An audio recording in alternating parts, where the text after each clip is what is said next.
They said I hit the jackpot marrying the Silicon Valley prince with the billion-dollar smile. My mother insisted I was walking into a lion's den, warning me that his all-nighters were spent spending my trust rather than making money. I laughed in her face. That was before the fateful night I discovered my husband's most passionate project was actually a 26-year-old woman living in a penthouse paid for by our charity fund. My name is Elena Vance, and at 32 years old, I spent my days bringing dead things back to life. As an art appraiser and restoration expert, I could look at a canvas covered in 3 centuries of grime and see the masterpiece hiding underneath. It was a skill that required patience and a belief that everything broken could be made beautiful again. I lived in a sprawling, gated estate in Calabasas, California, a place where the driveways were long enough to hide secrets and the silence was so expensive it felt heavy. To the outside world, I was living the American dream on steroids. I was the wife of Julian Vance, the CEO of Nebula Systems, the man Forbes magazine had just dubbed the Titan of family values. Julian was electric. He possessed the kind of charisma that could power a city grid. When he walked into a room, he did not just occupy space, he consumed it. But inside our 6-bedroom fortress, the air was often cold. I found myself thinking back to my wedding day more often than I cared to admit. While other mothers were crying tears of joy, mine had gripped my hand with a strength that bordered on painful. She had leaned in close, her voice devoid of the usual wedding day fluff. "Elena, listen to me. Men with that much money buy things they don't need, including their own loyalty. You watch him. Watch the nights he is not in your bed. When the money gets too big, the morals get too small." I had brushed her off then, calling her cynical. But 3 years later, the late nights began. At first, the reasons were ironclad. Julian claimed he was closing a massive Series B funding round. Then, it was urgent crisis management meetings with European partners that required him to be awake at 3 in the morning. I swallowed every excuse whole. I played the role of the supportive wife to perfection. I laid out his fresh suits. I prepared his vitamin supplements and placed them by his car keys. I told myself that a billionaire husband came with billionaire problems and it was my job to be his sanctuary, not another source of stress. Then the digital walls went up. It was subtle at first. Julian used to use a fingerprint lock on his phone, but suddenly he switched to Face ID. It meant I could never casually glance at a notification if he left his phone on the counter, nor could I unlock it if he fell asleep. Then the Tesla app, which we shared for safety, started showing a gray screen. He claimed it was a software glitch or that he had disabled location services to prevent corporate espionage. I nodded, but the knot in my stomach tightened. The tipping point came on a Tuesday morning. I was preparing his gray suit for the dry cleaners when I felt the stiff crinkle of thermal paper in the inside breast pocket. I pulled it out. It was a receipt from Velvet Rose, a boutique florist in downtown Los Angeles where a single stem cost more than a week of groceries for a normal family. The timestamp was from the previous Friday at 7 in the evening. I had been home alone that night, and I certainly had not received any flowers. When Julian came downstairs, smelling of expensive aftershave and confidence, I held the receipt out. I tried to keep my hand steady. "Julian, what is this Velvet Rose? I don't recall seeing any flowers." He stopped buttoning his cuff and looked at the paper, then at me. He did not flinch. He did not panic. Instead, he let out a long, weary sigh, as if my question was the most exhausting thing he had encountered all week. "Oh, Elena, really? You're going through my pockets now. I was checking for laundry. Julian, who are the flowers for?" He walked over and poured himself a black coffee, shaking his head with a look of profound disappointment. "They were for Sarah, my executive assistant. It was her 50th birthday. Elena, the whole office chipped in, but I put it on my card to expense it later. I can't believe you. I'm breaking my back for this company. And you're here playing detective over a bouquet for a grandmother." He looked so hurt. The lie was delivered with such smooth, practiced indignation that the ground shifted beneath my feet. I felt a rush of hot shame flood my cheeks. I was the crazy one. I was the paranoid housewife my mother warned me not to become. I'm sorry, Julian. I just saw the name and it's fine. He cut me off, checking his watch. Just try to trust me a little. Okay, I have to go. Don't wait up.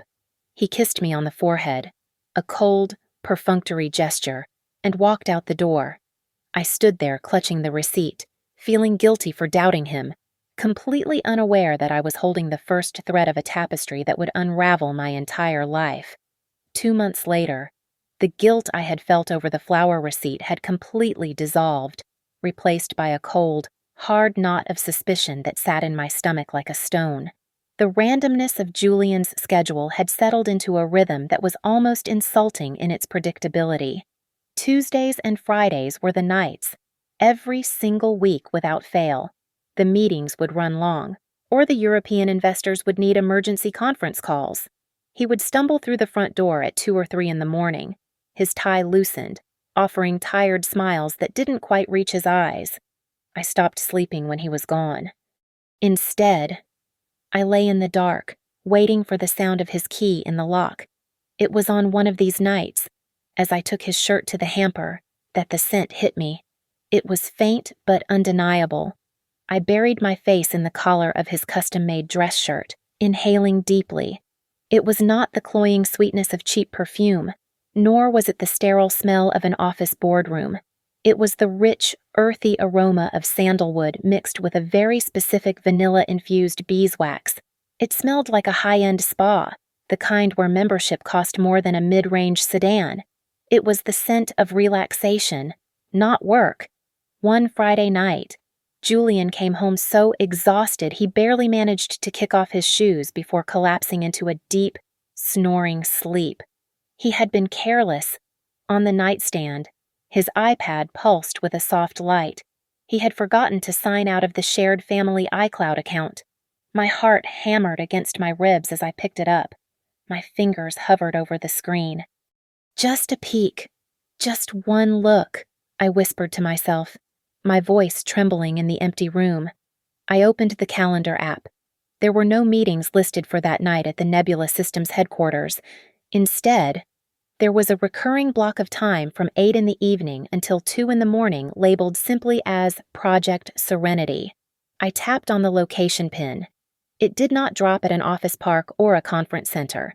The red pin landed squarely on a luxury residential tower in West Hollywood, specifically the penthouse unit. I stared at the screen, my breath catching in my throat.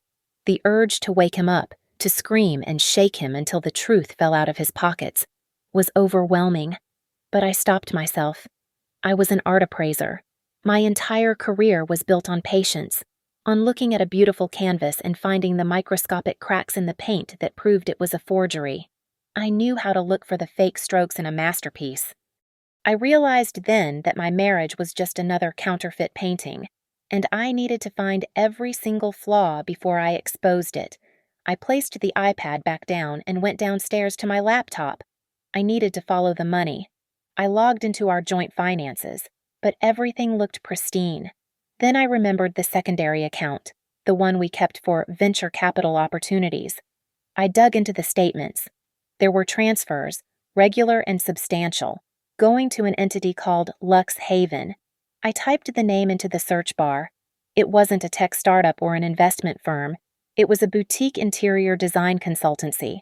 I clicked on the About Us page and felt the blood drain from my face. The founder was Sienna Blake. I recognized her instantly from social media. She was 26 years old, an Instagram influencer with perfect skin and a lifestyle that screamed new money. Her feed was a curated exhibition of luxury champagne brunches, designer bags, and vague captions about secret benefactors. I sat there in the blue light of the laptop screen, looking at the woman my husband was funding. A strange sensation washed over me. The hot, stinging tears of betrayal did not come. Instead, a glacial calm settled over my mind. It was the same cold focus I felt when I held a scalpel to a damaged painting, ready to scrape away the rot. So, this is Project Serenity, I said softly to the empty room, a dry, humorless laugh escaping my lips. All right, Julian, let's see what else you bought. The jealousy was there, certainly, but it was no longer a fire that would burn me alive. It had crystallized into a weapon. I wasn't just a wife anymore. I was an appraiser assessing the damage, and I was going to make sure the final bill was one he could never afford to pay. The Friday that shattered my world began with a lie so practiced it was almost elegant. Julian stood by the front door, adjusting his platinum cufflinks, the picture of the weary titan of industry. He kissed my cheek, lingering just a fraction of a second too long, a performance designed to sell the deception. He told me the European investors were demanding a conference call that would run until dawn, and that he would crash at the office suite to avoid waking me up. I hate leaving you alone like this. Elle, he said, his voice dripping with faux regret. But this merger, it's a beast. Go, I whispered, pressing a hand to my temple. I feel a migraine coming on anyway. I'm just going to take a pill and sleep it off. Don't worry about me. The moment the heavy oak door clicked shut, my headache evaporated. I did not go to bed. Instead, I went to the back of my closet and pulled out a black tracksuit I used for gardening and a dark hoodie I hadn't worn in years. I slipped out the side entrance, bypassing the main garage where my pristine Mercedes was parked. I took an Uber 3 towns over to a budget rental lot where I had reserved a car under my maiden name. It was a dented, beige Honda Civic with a rattling muffler, a car so invisible, so utterly mundane, that a man like Julian would not even register its existence if he crashed into it. I drove back toward the city, parking 2 blocks down from our estate, waiting. When Julian's phantom black Rolls-Royce glided out of the gates, I gave him a 10-second head start before easing the Honda into gear. My hands gripped the steering wheel so tightly my knuckles turned white.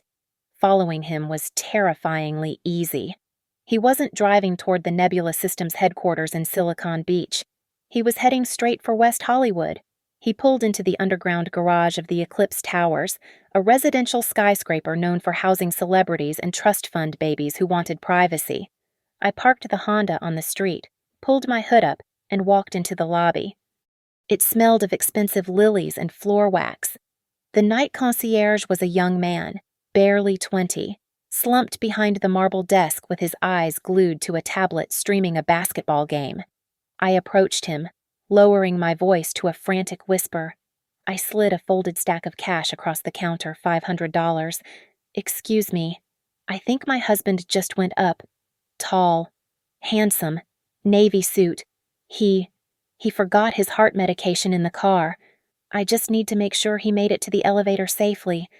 Please, I'm really worried. The guard eyed the money, then me. He didn't ask for ID. He didn't call up.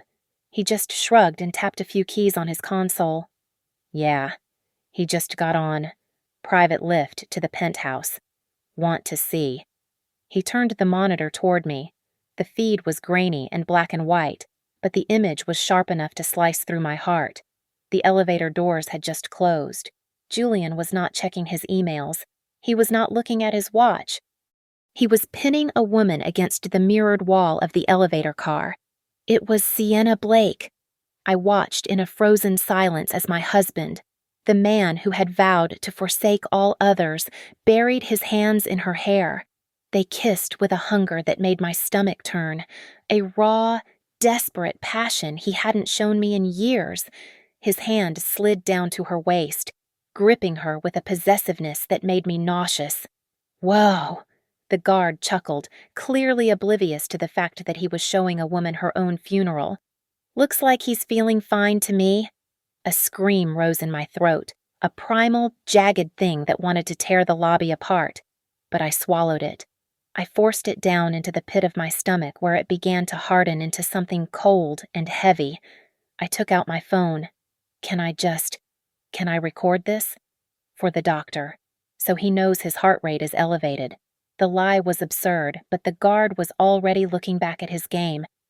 I held my phone steady, my hand refusing to tremble, and recorded 45 seconds of my husband cheating on me. When the elevator doors on the screen opened and they stumbled out toward the penthouse, still entangled, I stopped the recording. I walked out of the lobby without another word. I did not storm up there. I did not slash the tires of his Rolls Royce. I got back into the beat-up Honda and drove home in silence. I returned the car, took an Uber back, and slipped into my house just as the sun was beginning to bleed into the sky. I sat in the middle of our massive, empty living room, surrounded by the art I had lovingly curated for us. I didn't cry. Tears were for people who still had hope. Instead, I sat in the dark and replayed the video on my phone, over and over again.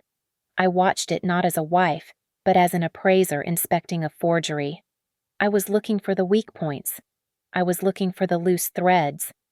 And as the morning light hit the floor, I began to weave a plan that was far more intricate and far more devastating than any restoration project I had ever touched. For the next 7 days, I did not sleep. I studied. I treated Sienna Blake not as a woman, but as a subject to be curated. Her Instagram was a treasure trove of narcissism. She posted everything, from her morning matcha lattes to her late-night thoughts on ambition. She was desperate for validation, hungry for fame, and possessed a vanity that would be her undoing. I learned she had a weakness for compliments about her taste and an even bigger weakness for clients who didn't look at price tags. I birthed a ghost named Victoria, using my middle name. I crafted a persona that was everything I wasn't. Victoria was a carefree heiress from the East Coast, new to California, drowning in inheritance money, and desperately in need of a sanctuary. I bought a burner phone with cash and set up an encrypted email account. Then, I sent an inquiry to Lux Haven. I offered to pay double her standard consultation fee if she could squeeze me in immediately. As I expected, greed does not wait. She replied within 10 minutes. The morning of the meeting, I transformed. I traded my structured blazers and sleek chignon for a flowing bohemian silk dress and oversized sunglasses that covered half my face. I pulled on a high-quality wig, a cascade of rich chestnut brown waves that fell to my waist, completely hiding my signature blonde bob. I looked less like a CEO's wife and more like a woman who spent her days wandering art galleries in Soho. I walked into her showroom in West Hollywood, my heart beating a slow, predatory rhythm against my ribs. Sienna was there, standing amidst swatches of velvet and marble samples. She looked even younger in person, glowing with that specific arrogance that comes from thinking you have the world on a string. Victoria. Oh my God. Hi, I'm Sienna. I am so glad we could make this work, she chirped, extending a manicured hand. Thank you for seeing me on such short notice, I said, pitching my voice an octave lower, adding a breathy, distracted quality to it. I'm a bit overwhelmed with the move.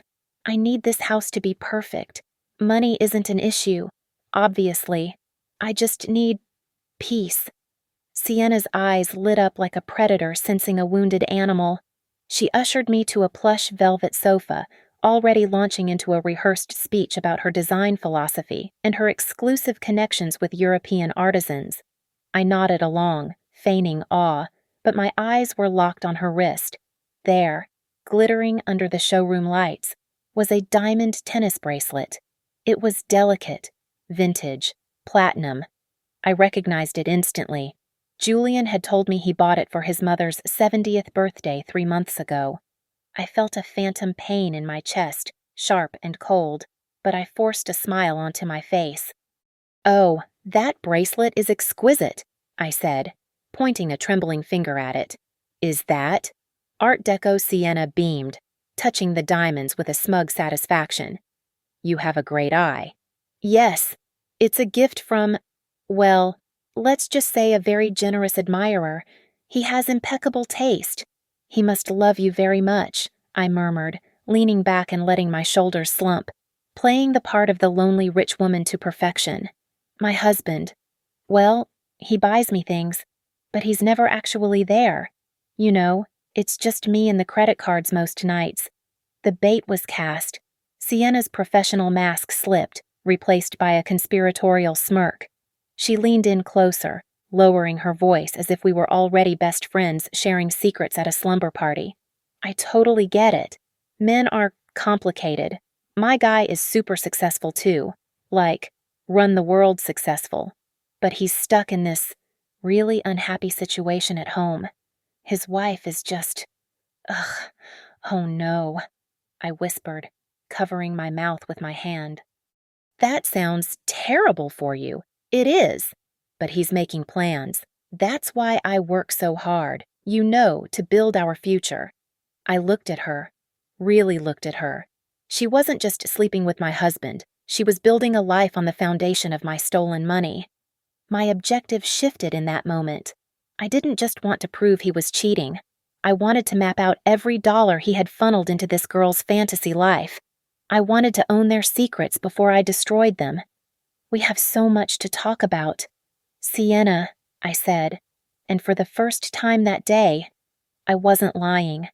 Let's start with the budget. I'm thinking limitless. Back at home, the performance continued. Julian was ramping up his role as the doting husband to nauseating new heights.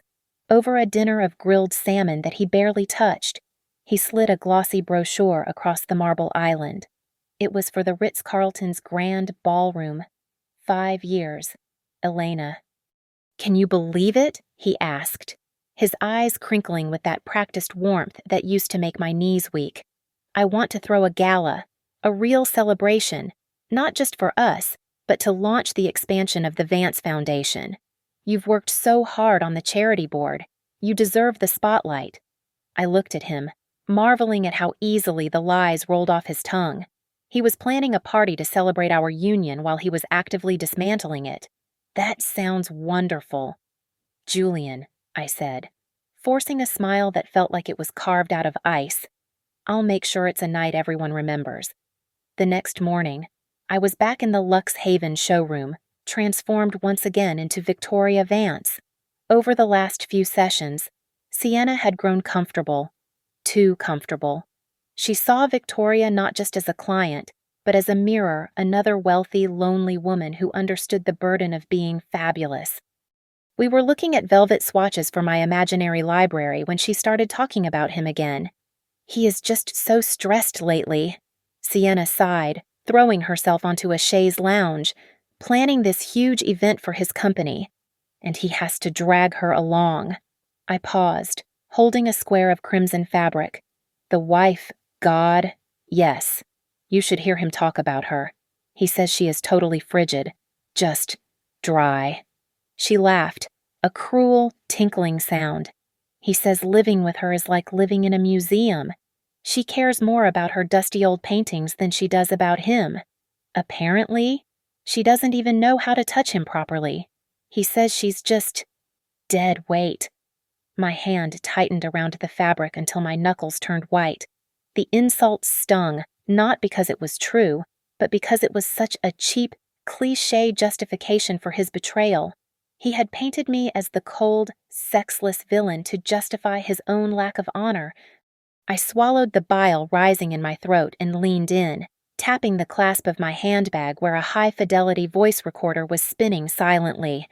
That sounds awful for him, I sympathized, my voice dripping with fake concern. But isn't it risky? I mean, divorce can be so messy, especially with his assets. Sienna waved her hand dismissively, her arrogance blinding her to the danger sitting 3 feet away. Oh, Julian is a genius. He's got it all figured out. He says she is too naive to notice anything. Besides, he is already moving things around. She lowered her voice, leaning in with a conspiratorial smirk. You know this showroom and my apartment. He didn't just pay for it out of his pocket. He is clever. He's pulling it from the family charity fund, the Vance Foundation. He calls it creative reallocation. He says the orphans won't miss a few $100,000 if it means he gets to be happy. The air left my lungs. I froze. My heart stopped beating for a second and then restarted with a violent thud. Adultery was painful. Yes, it was a moral failing. But embezzlement, stealing from a registered charity, that was a felony. That was prison time. That was the end of Julian Vance. Wow, I managed to say, my voice trembling slightly, which she mistook for awe. He must really trust you to do that. He loves me, she corrected, examining her manicure. He's going to leave her. Victoria. Once the gala is over and the fund expansion is announced, we are going public. I'm going to be the one on his arm. I left the showroom an hour later, my legs feeling like lead but my mind racing at light speed. I didn't go home. I drove straight to the office of a private investigator I had researched, a man who used to work for the FBI's Financial Crimes Division. I played him the recording. I gave him the bank routing numbers I had found on the iPad. I need you to trace every cent, I told him, my voice steady and cold. I want a paper trail that connects the Vance Foundation directly to Sienna Blake. I want it so clear a jury could read it in their sleep. As I drove back to Calabasas, the sun was setting, painting the sky in violent shades of orange and purple. I replayed Sienna's voice in my head, frigid, dry, dead weight. I memorized every syllable. I wasn't just hurt anymore. I was armed. Julian thought he was buying a new life with stolen money, but he had just handed me the receipt for his own destruction. The countdown to our 5th wedding anniversary gala was ticking away with the precision of a time bomb. Our home had transformed into a command center for event planners, florists, and PR strategists. Julian was manic, pacing the marble floors with a phone glued to his ear, ensuring every detail of the Nebula Foundation expansion launch was perfect. For him, this wasn't a celebration of our marriage, it was a coronation of his ego. He cornered me in the kitchen 3 days before the event, his eyes scanning me with critical appraisal. "Elena, you need to look transcendent on Saturday," he said, gripping my shoulder a little too hard. "The shareholders are skittish after the last quarter. They need to see a power couple. No vintage, dusty looks. I want modern. I want invincible. Don't worry." "Julian," I replied, slicing a lemon with steady hands. "I'll be unforgettable." He didn't know how true that was. Earlier that morning, while organizing his home office, I had seen the finalized guest list on his desk. My heart had stopped for a beat before hardening into ice. There, printed in bold Arial font under the VIP section, was her name, Sienna Blake, lead interior designer. He was bringing his mistress to our anniversary party. He was disguising her as an employee so he could parade her right under my nose. It was a humiliation so brazen, so arrogant, that it erased the last shred of mercy I might have held for him. I channeled that rage into my final performance as Victoria Vance. I met Sienna at her showroom for our last consultation. She was practically vibrating with excitement, dragging me to the back room to show off a garment bag.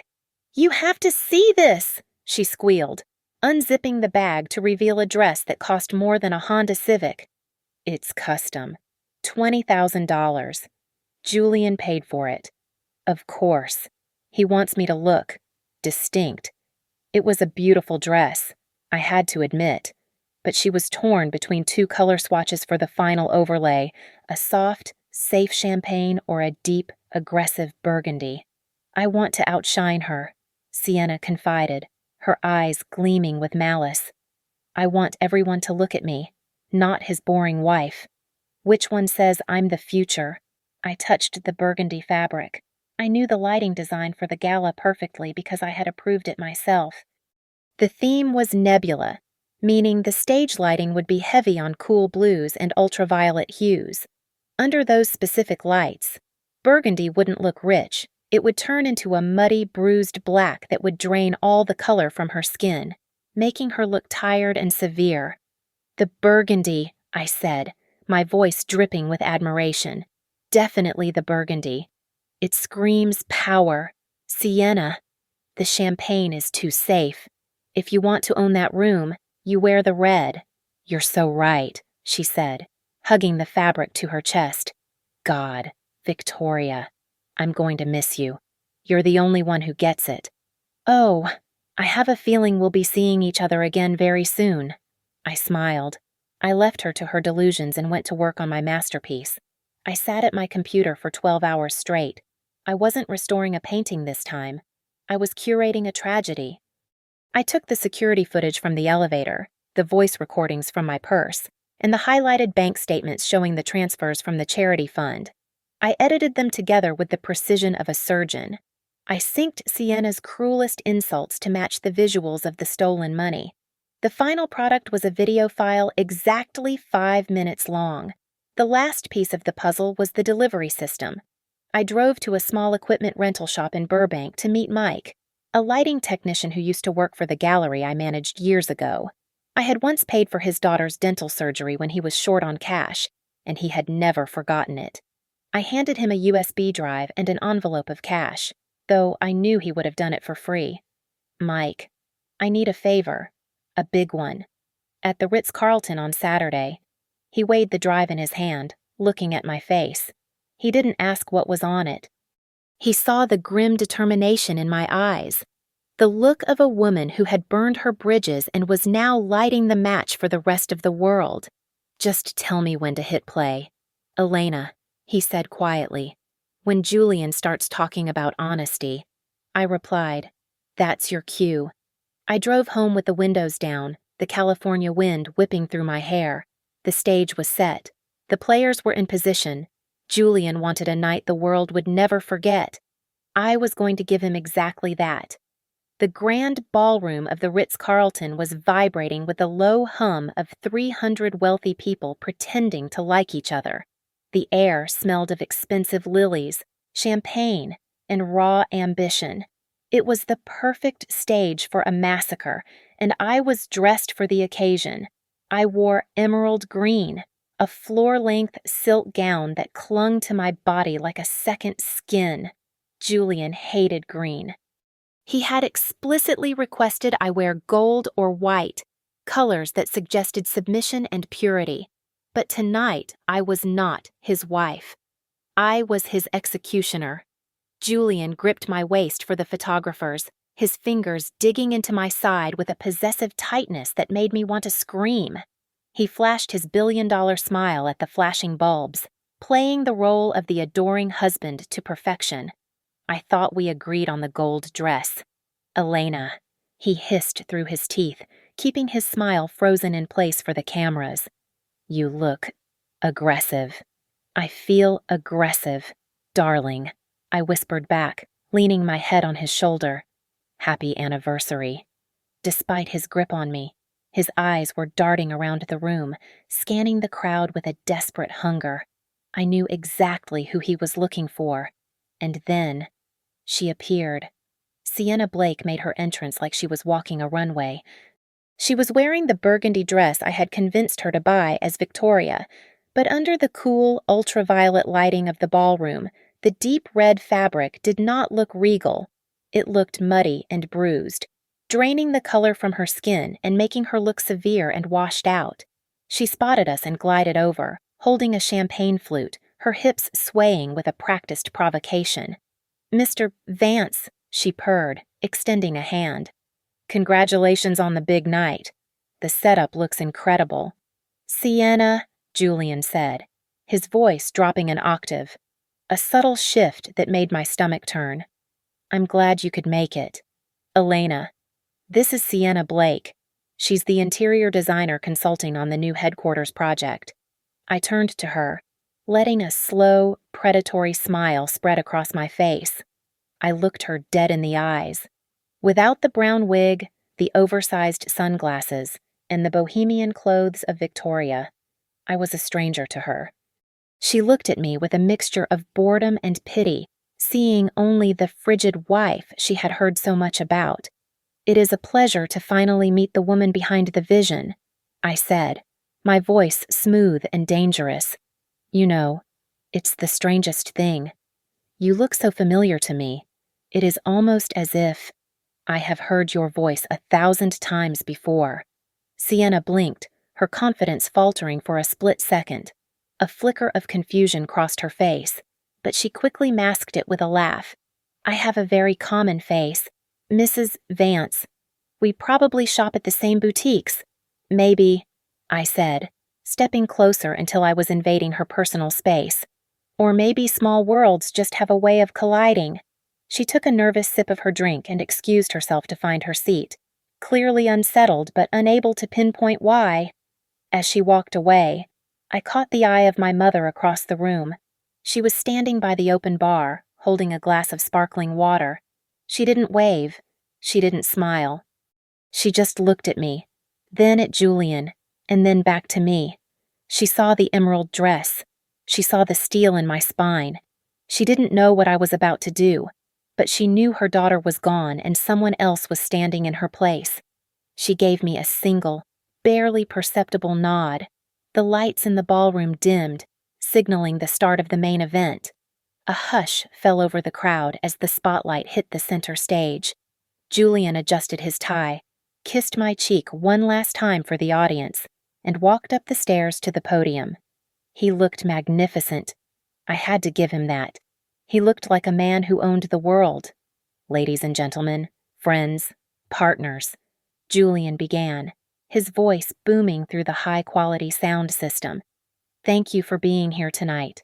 We are here to celebrate 5 years of marriage to my beautiful wife, Elena, but also to launch the new initiative of the Vance Foundation. In business, as in marriage, the most important currency is trust. It is transparency. It is the unwavering commitment to doing what is right, even when no one is watching." I stood in the shadows just off stage, watching him speak. The irony was so thick I could taste it. He was preaching about integrity while his mistress sat in the front row wearing a dress bought with stolen charity funds. I looked up at the control booth balcony. Mike, the lighting technician, was looking down at me. I raised my hand and touched the diamond necklace at my throat. It was the signal. Julian continued, his voice swelling with emotion.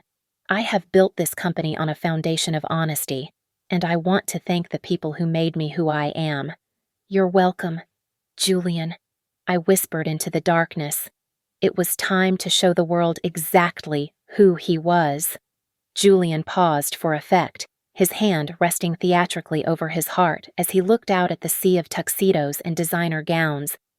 He turned slightly, extending a hand toward where I stood in the shadows, his face arranged into a mask of adoration. And most importantly, he bellowed, his voice thick with rehearsed emotion. "I want to thank my amazing wife, Elena. You have been my rock, my moral compass, and the silent strength behind every success this company has achieved. You are the perfect partner." That was the cue. I looked up toward the dark balcony of the control booth and touched the diamond pendant at my throat. The massive LED screen behind Julian, which had been displaying the Nebula Systems logo in high definition, blinked once. Then it went black. The sudden darkness on stage drew a collective gasp from the audience. Julian frowned, tapping the side of the podium as if facing a technical glitch. Then the sound exploded through the speakers. It wasn't the orchestral swell of the company anthem. It was a shrill, mocking laugh that echoed off the vaulted ceiling. "His wife is just a fool!" Sienna's voice boomed through the ballroom, crystal clear and terrifyingly loud. "She is so boring. Honest to God. Julian takes money from the charity fund to buy me a house. The orphans won't miss it." Right. The silence that followed was absolute. It was a vacuum that sucked the air out of the room. 300 people froze in unison. Julian stood paralyzed on the podium, his smile twitching into a rictus of confusion. The blood drained from his face so fast he looked like a wax figure melting under the lights. He turned slowly, dreading what he would find, to look at the screen behind him. The video began to play. It was a split-screen masterpiece. On the left was the grainy black and white footage from the elevator, showing Julian pressing Sienna against the mirrored wall, his hands roaming over her body with a hunger he had not shown me in a decade. On the right, in high-contrast red and white, were the bank statements. The documents zoomed in on specific lines, highlighting transfers of $50,000, $100,000, and $200,000 moving directly from the Vance Foundation for Underprivileged Youth to Lux Haven Interiors. A murmur of horror rippled through the crowd. I watched from the wings as the realization hit them. This was not just a sex scandal. This was a crime. In the front row, Sienna Blake stood up. The spotlight meant for the CEO swung violently and landed on her. She looked like a trapped animal. The burgundy dress I had told her to wear looked hideous under the harsh white beam, making her skin look gray and sick. She threw her hands up to cover her face, letting out a shriek that the microphone picked up. "No, no, turn it off. Stop it." She tried to bolt toward the exit, but the press photographers were faster. They swarmed her, a wall of flashing lights and shouting voices, blocking her path. She was trapped in the center of the chaos she had helped create. I smoothed the silk of my emerald dress and walked up the stairs to the stage. My heels clicked rhythmically on the hardwood floor, the only steady sound in the room. I walked up to Julian. He was trembling violently, his hands gripping the podium so hard his knuckles were white. He looked at me with wide, terrified eyes, sweat beading on his forehead. "Elena, baby, please," he stammered, his voice cracking as he forgot the microphone was still live. This is a misunderstanding. I can explain." I reached out and gently took the microphone from his shaking hand. He let it go without a fight. I turned to face the audience. The room went silent again, waiting for the grieving wife to fall apart. I stood tall, the emerald silk glowing under the lights, and looked straight into the camera lens broadcasting live to the internet. "My mother warned me about your late nights." "Julian," I said, my voice steady and cold as steel. She said nothing. Good happens after midnight. I didn't listen then. But now, well, now the whole world knows exactly how hard you have been working. I dropped the microphone. The thud echoed like a gavel striking a block, signaling the end of his life as he knew it. The aftermath was not a slow burn. It was a detonation. The moment the microphone hit the floor, the heavy velvet silence of the ballroom shattered into 1,000 jagged pieces. Every smartphone in the room was raised like a weapon, recording the carnage live. I watched the subscriber count on the local news feeds skyrocketing on the screens of the reporters in the front row. Within seconds, the disintegration of Julian Vance was the #1 trending topic in the country. The shareholders, men and women who had toasted Julian's genius 10 minutes ago, turned into a pack of wolves. A heavy-set man in a tuxedo, one of the primary investors, surged toward the stage, his face purple with rage. "Where is the money? Julian!" he screamed, shaking a fist at the podium. $2 million in quarterly losses, and you are buying condos for your mistress. You are finished. Do you hear me? Finished. Julian shrank back, raising his hands as if to ward off a physical blow. He looked small. The titan of family values had dissolved, leaving behind a terrified child in an expensive suit. "Please, everyone, settle down," Julian stammered into the dead air, his voice cracking. It's a clerical error. We can audit the books," but the doors to the ballroom burst open before he could spin another lie. 6 officers in tactical vests, followed by 2 men in the sharp suits of federal financial investigators, marched into the room. I had sent the anonymous tip packet to the district attorney 3 days ago, complete with the forensic accounting report my private investigator had compiled. I had timed it for maximum impact. They swarmed the stage. The lead officer pulled Julian's hands behind his back. The click of the handcuffs was audible even over the shouting crowd. Julian thrashed, his eyes wild, locking onto me standing just a few feet away. He lunged toward me, dragging the officer a step forward. "Elena, baby, tell them," he begged, tears streaming down his face, ruining his spray tan. "Tell them I authorized those transfers for charity overhead. Help me, I'm your husband." He tried to grab my hand with his cuffed fingers, scratching my skin. I didn't flinch. I looked at his hand, then up at his face. I looked at him the way I would look at a canvas that had been slashed down the middle, something that was once valuable but was now damaged beyond any hope of restoration. I brushed the spot where he touched me as if wiping away dirt. "I don't know who you are," I said calmly, my voice barely above a whisper. Yet he heard every word. Near the exit, a commotion broke out. Sienna was trying to slip out the side door, clutching her purse, which I knew contained keys to the penthouse and a passport. 2 security guards blocked her path. "Let me go!" she shrieked, her mascara running in black streaks down her face. "I didn't do anything, I'm just an employee." I walked over to her, the crowd parting for the woman in the emerald dress. Sienna looked at me, her eyes darting with panic. "Mrs. Vance, please," she sobbed. "I didn't know." He told me he was separated. I swear I leaned in close, bringing my lips to her ear so only she could hear the death knell. The burgundy dress really was the wrong choice. "Sienna," I whispered. "And by the way, Victoria sends her regards. I hope the consultation fee was worth it." Sienna froze. Her jaw dropped as the realization hit her like a physical blow. The wealthy heiress, the confidant she had mocked me to, the woman she had confessed all her crimes to, it was me. She let out a strangled gasp, her legs giving way beneath her, and she collapsed onto the carpet in a heap of tulle and regret. I felt a warm, firm hand on my shoulder. I turned to see my mother. She didn't look smug.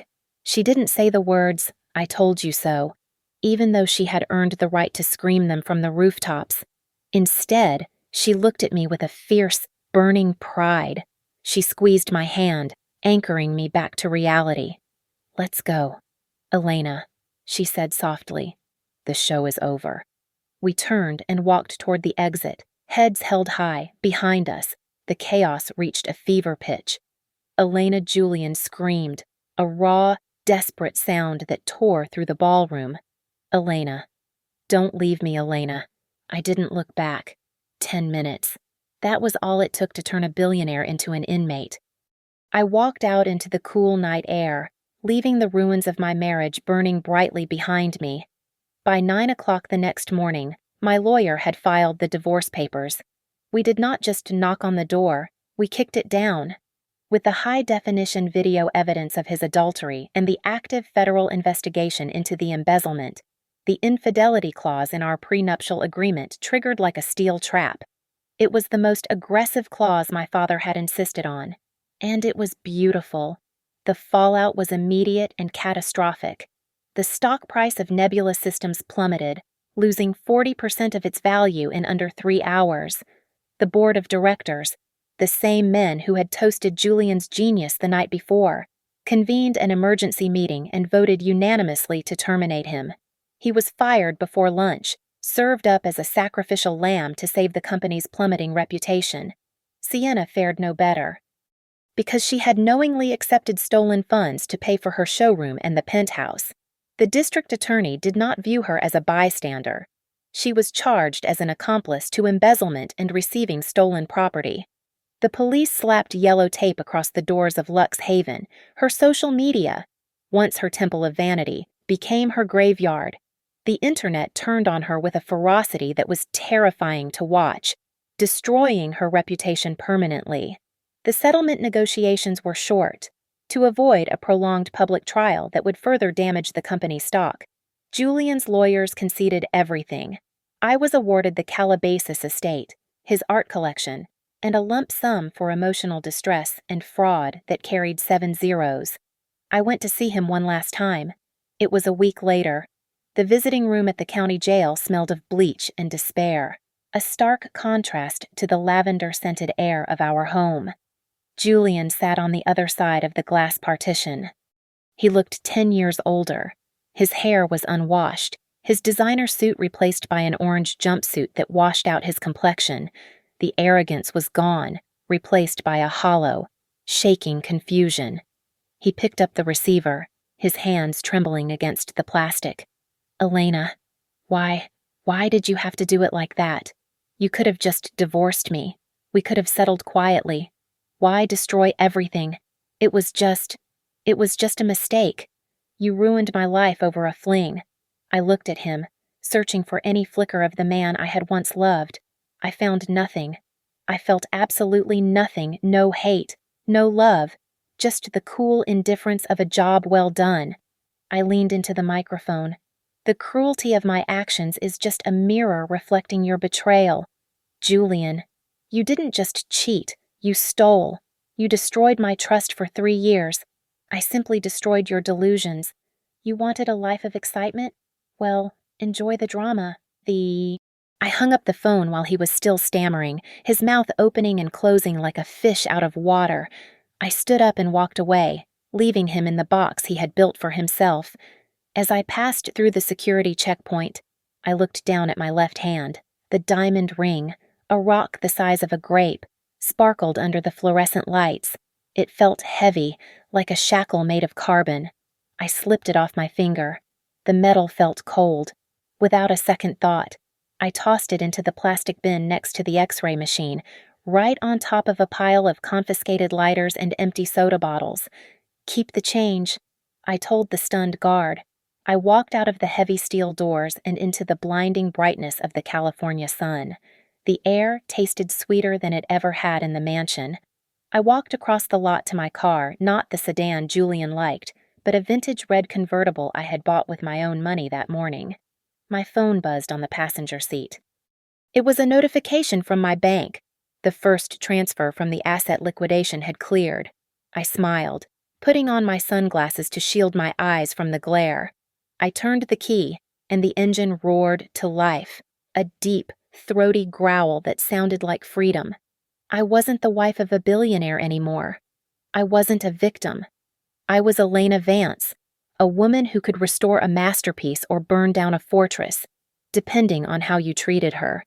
I shifted into gear and drove away, leaving the past in the rearview mirror where it belonged. Thank you so much for listening to my story. I would love to know where you are tuning in from. So please drop a comment below and let's chat about what you thought of Elena's revenge. If you enjoyed seeing justice served, please make sure to subscribe to the Lily Revenge Stories channel, like this video, and hit that hype button so this story can reach even more people.